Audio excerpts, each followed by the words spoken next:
actually only been like, what, 2 weeks or so? I don't know. That seems like a long time to me. Alright, so tonight we are starting a new series called Trials and Triumphs. And really what we're focusing on during this series is how we can be thankful in the trials and triumphs. And you know why we're going to be talking about being thankful? Thanksgiving. I know. There's like a really big holiday coming up that's all about being thankful and about some really, really good food. Because like I'm so excited about all the Thanksgiving food and everything. So this time of year we are very focused on being thankful. And I mean even last week we spent all of last Wednesday being thankful for our leaders and our volunteers and all the things that they've done in our lives. And so we are wanting to spend over the next 2 weeks just thinking about like how thankful are you and how often do you show it. You know, I mean there's roughly about 28 days of like from Halloween to Thanksgiving, if it's like depending on what day it is, if it's like the 26th or something. So we know for sure around 28 days if you don't already focus on Christmas, and I say that after we were just dressed up as Christmas, but if you're not already focused on Christmas, usually this is like the holiday where we try to be very thankful for our family, for the things that we have around us. And my favorite thing is now like Friendsgiving that everyone's been doing for the past like 10 years or so. I don't know how long that's been happening now. So it's being thankful, but then how often do you actually express being thankful the rest of the year? So if it's like 28 days of being thankful, then I did math, which is not very often. That's leaving 337 days of how often do we actually say thanks. I mean, I know if someone does something, you're like, oh, hey, thanks for that, and you are thankful for things, but how often do you tell someone what you're thankful for? And how often, even more, do you tell God that you're thankful for things that He's done for you? So, you know, when I open up a prayer, I usually start off just saying, thank you, God, for blank, or whatever it is. And that's just because I was raised that way. Like, my dad told me that's how you pray. Our youth leader said that's how you pray. You always add something to, well, thank you, God, for this. And there are moments, for sure, where it just becomes words that it's not really like, I am thankful for. They're not saying whatever I say I'm not thankful for. But it just kind of like comes out and it's not meaningful unless I'm really trying to put a lot of purpose into the reason why I'm saying thank you. And we know we're supposed to say thank you to God because there's a ridiculous amount of scripture that says that we should. I found like 2 of them. One from the Old Testament is Psalms. Oh, it's kind of hard to read that on the screen. It says, come, let us sing to the Lord. Let us shout joyfully to the rock of our salvation. Let us come to Him with thanksgiving. Let us sing songs of praise to Him. For the Lord is a great God, a great King above all gods. So that's at least one of many in the Old Testament. In the New Testament, in 1 Thessalonians, it says, always be joyful, never stop praying. Be thankful in all circumstances, for this is God's will for you who belong to Christ Jesus. So a little Bible fun facts for you. I like teaching little Bible fun facts, so I hope you enjoy this. I do not know how to speak Hebrew or Greek, so I'm going to ruin the words. But Graham is here. Oh, hey. Well, I didn't write the Hebrew one because it was like 3 letters. It was like YDH. And I'm like, I don't even know. Yeah, Gaither. Yeah. So that's what I'm going to do. So in the Old Testament, if you're looking up roughly the concept of thanks, so if someone's saying thank you or talking about being thankful, there is 102 times it says in the Old Testament of the concept of being thanks. Or like of just being thankful, showing thanks, just that idea of thanks. 102 times in the Old Testament alone. Just in the Old Testament. I mean there's a lot of different words in it. It's the YDH. I don't know. Whatever. So that one. So that is one of the main ones. So in the Old Testament, 102 times. In the New Testament, there are, let's see, 71 times. And the main word, this is the one I'm going to attempt to say, is, oh, maybe I shouldn't even attempt that. It's like Eucharistio. Is that a word? I don't know. You took Greek. Well, that's fine. It means thankful, so there you go. But this is one of the main words in the New Testament. And this shows up 71 times in the New Testament of being thankful. So, in the Old Testament, the first big portion of our Bible of where we are constantly learning how to live our life, 102 times it says that we are to give thanks to God. Probably more than that, but 102 times. In the New Testament, the back half of our Bible, 71 times says to be thankful. So the first part is giving thanks to God. The second part is we should be thankful for what God has given us. So that's just like a fun little Bible fun fact for you, but that's how big of a deal it is that we're supposed to be showing thanks to God. That means we have to give thanks to God, just like I said 102 times, but we have to be thankful for what God gives us, like it says in the New Testament. And this is everywhere in the Bible. And one that I don't exactly enjoy, and that's the reason why we're talking about tonight, is from James. And you guys probably have heard this, but James 1:2-4 says, "Dear brothers and sisters, when troubles of any kind come your way, consider it an opportunity for great joy. For you know that when your faith is tested, your endurance has a chance to grow. So let it grow, for when your endurance is fully developed, you will be perfect and complete, needing nothing." Now this, I very much agree with James. The reason I don't enjoy this is because, is that easy to do? No! This is like the first chapter of James. The very, very beginning of James, verse 2 and 34, and all of it. Basically, is James saying like, hey, you know that really rough thing that you're going through?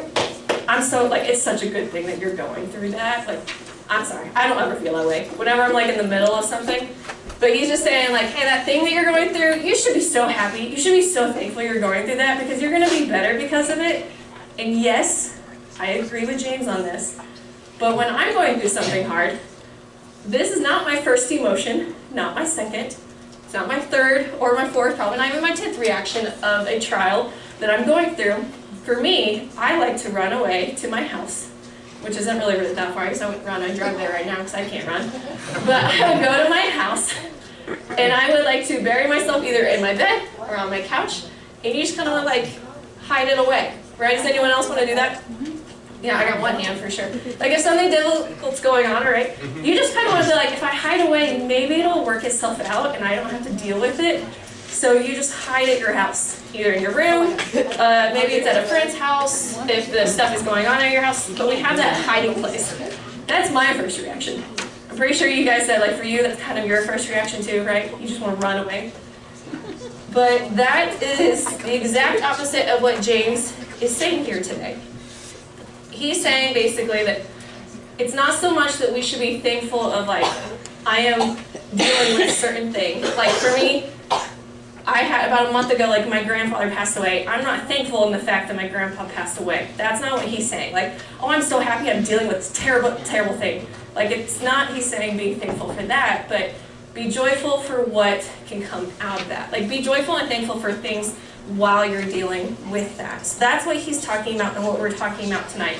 Because it is very difficult to be thankful and joyful while we are grieving a friend or like a friendship that we once had but maybe we're not as close anymore. Grieving a family member's loss. Maybe it's parents going through divorce, or it's aunts, uncles, or cousins, or whoever going through really tough things in your family, like these trials. It's hard to be thankful for that going on, but we can find things to be thankful for while we're dealing with it. So that's what it means to be thankful in the trials. And so we're going to look at this to kind of prove to you the goodness and how to do it, to be thankful in a trial, by looking at these two guys that are missionaries named Paul and Silas. And you guys know Paul. Have you guys heard the name Silas before? Yeah. Oh, well, that's good. So Paul and Silas, a little backstory here. They are in Philippi, and they are going around talking to people, helping people out. And right now, they are in an area that's like Rome has control over. And they are on their way to pray. And they pass by this woman that has basically a demon in her. And she's a slave. And she has the ability to predict the future, and usually is correct. Like that's what this like evil spirit inside her is doing. So whenever Paul and Silas walk by, they're walking by her, and she stands up and starts following them and yelling, "These men are servants of the Most High God. They're the way to get saved." I think that's pretty encouraging, like especially if it's like an evil spirit saying that about Paul and Silas. But for days, this woman follows these two guys around, screaming at them, and Paul is so annoyed. Like he is so mad and annoyed of this woman following and screaming this. So I think she's more doing it out of mockery.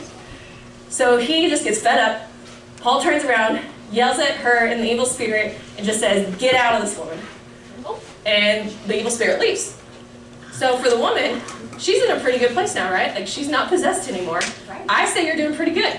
Yeah. So she's not possessed anymore, but the people that made money from her, from the fortune telling, are very mad. They are not happy that Paul did this.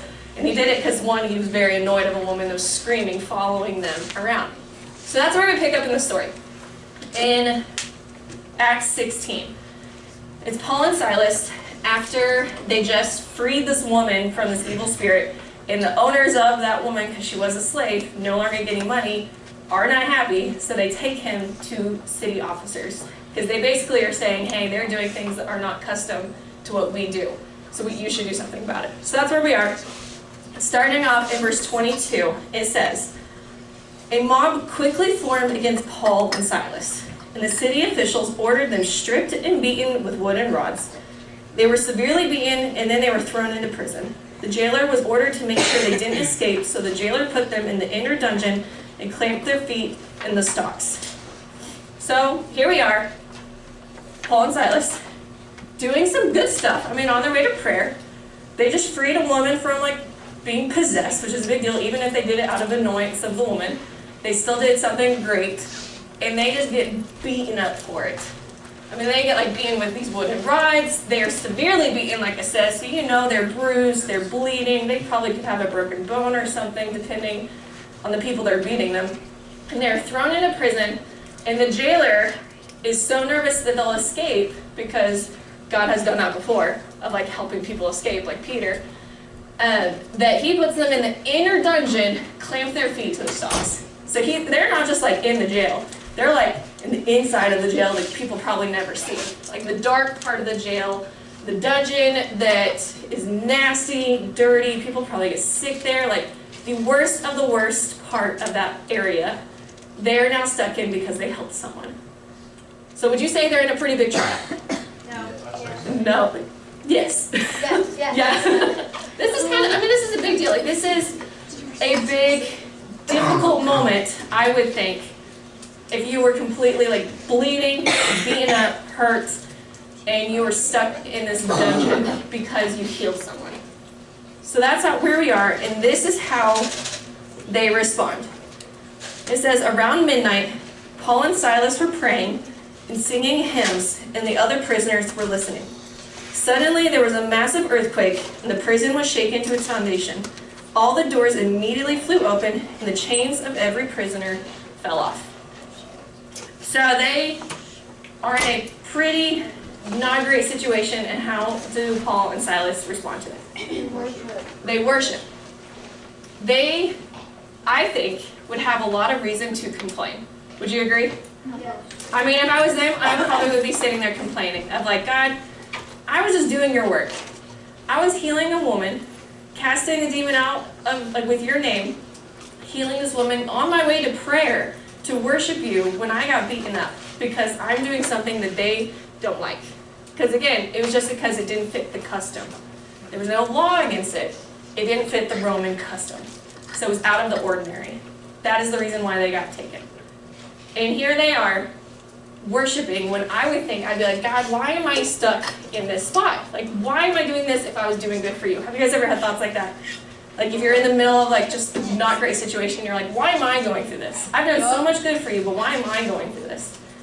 I think they have every reason to be feeling that way. But they don't do that. They turn around and they worship. And not only are they worshiping, but other people hear them, and then they basically earn their freedom because they're immediately turning to God. So this is what happened next, if we continue reading.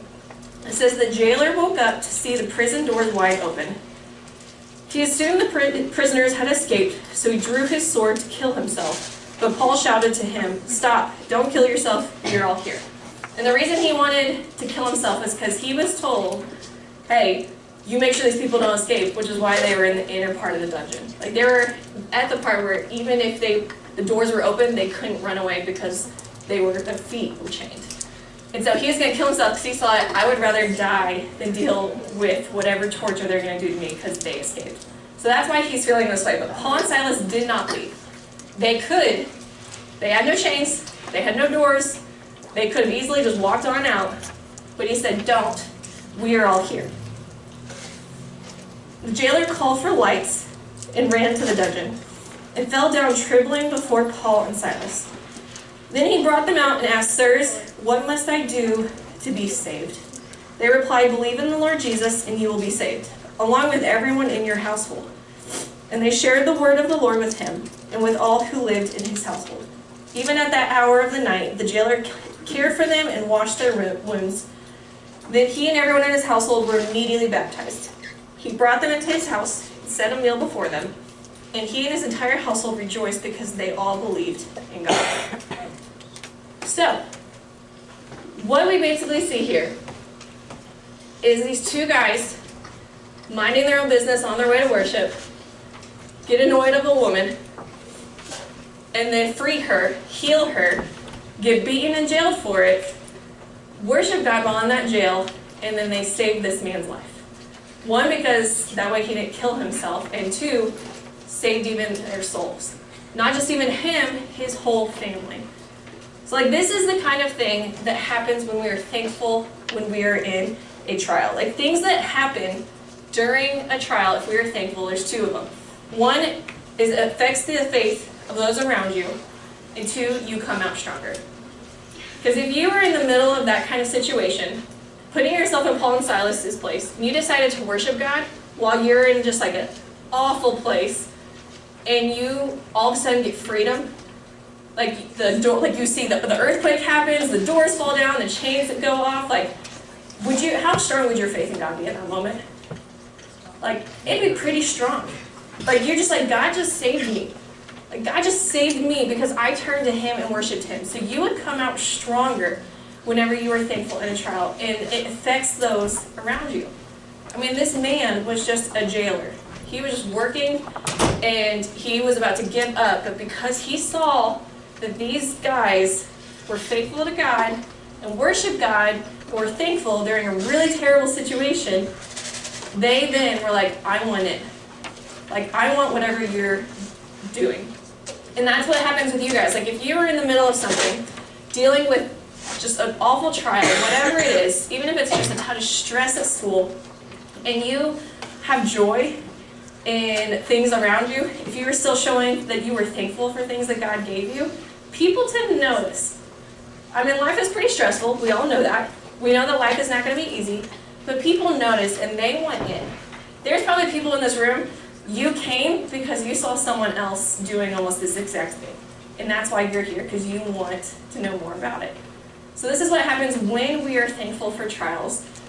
But like I was saying when we were reading James, that does not make it easy to be thankful during trials. So how can we do it?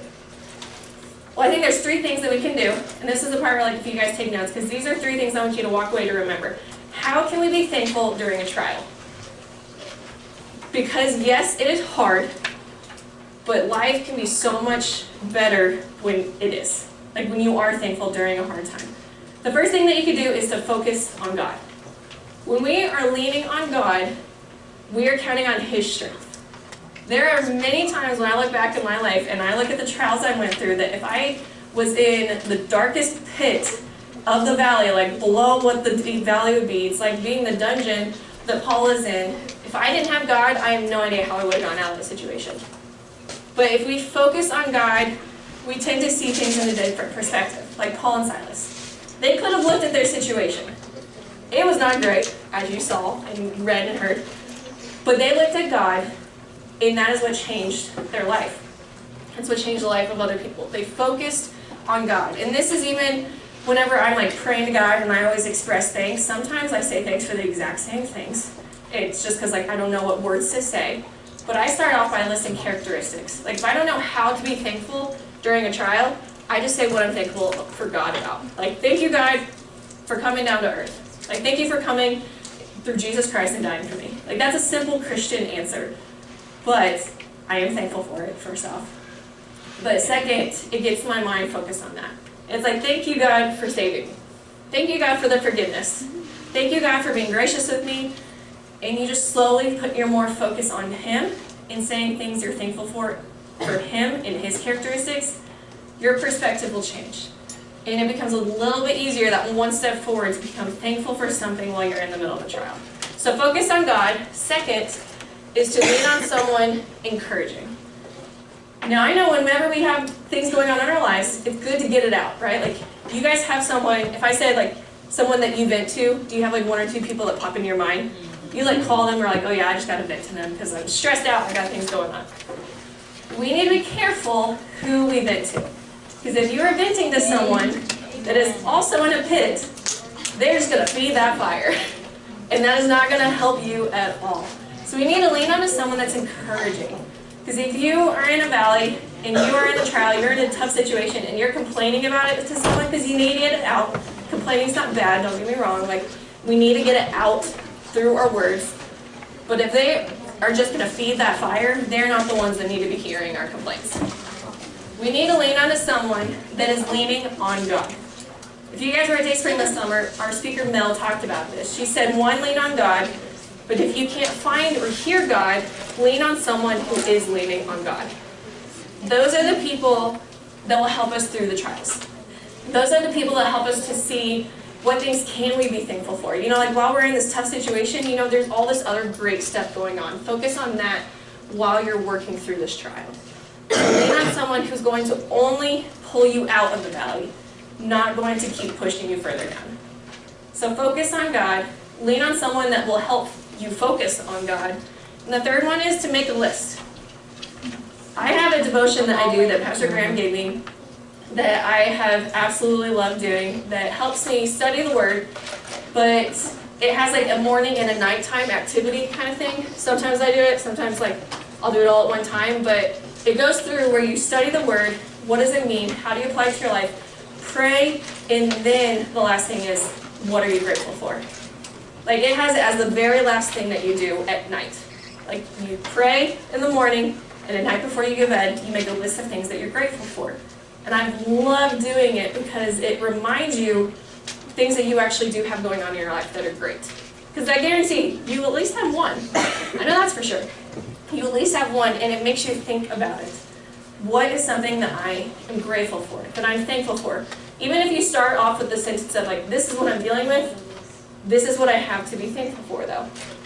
That's what this means. So make a list. And it can have repeats every day. It can have repeats every week. I definitely have repeats on like, I'm thankful for my family. I'm thankful for my friends. But I have some where I'm like, I'm really thankful for that food that I ate this morning because it was delicious. Like things like that. Or I'm really thankful I got to sleep in today because that was awesome because I don't get to do that often. Like it can be little things, it can be big things, but you make the list. And that between the three of this stuff, it changes your perspective. And it makes it to where whenever you're going through anything, a trial, a great moment, whatever it is, if you're on the mountaintop or if you're in the deep valley and you know that you have to look to God, these three things, it helps you change that perspective and be more like how Paul and Silas were. So I'm going to ask the band to come back up. And there it should be some space at the bottom of your paper. I challenge you today, write 3 things that you're thankful for. All right? 3 things you're thankful for, and share them in small group. So if you guys could go around and you can share what are 3 things that I am thankful for right now. Because just by starting that today will change the way that you can continue on. So if you guys will bow your heads with me as we go to the Lord in prayer. And we're going to go back into a mindset of worship. Be focused on the words that you're saying. And be focused on what God is leading you to as we are worshiping Him. So Father God, we today come to you being very thankful for just the opportunity to come into this room. God, there's a lot of stress that happens in our lives. There's a lot of grief. There's a lot of just hard situations. And God, you knew that life would not be easy. Jesus, when you were here, you told us life would not be easy, but you told us that you would never leave us. You told us you would always be with us. And so God, in this moment, as we are going back into praising you, that God, we can take a note from Paul and Silas, and that whatever trial we're dealing with, that God, we can just leave it at the door and just focus on praising your name. God, you are our strength, and you are the only thing that gets us out of the valley and onto the mountaintops. So be with us and help us to have a thankful heart, not just this season, but God, all year round. So please point out to us the things that we can be thankful for, and help us to focus more on you when we are stuck in the trials. In your name I pray. Amen.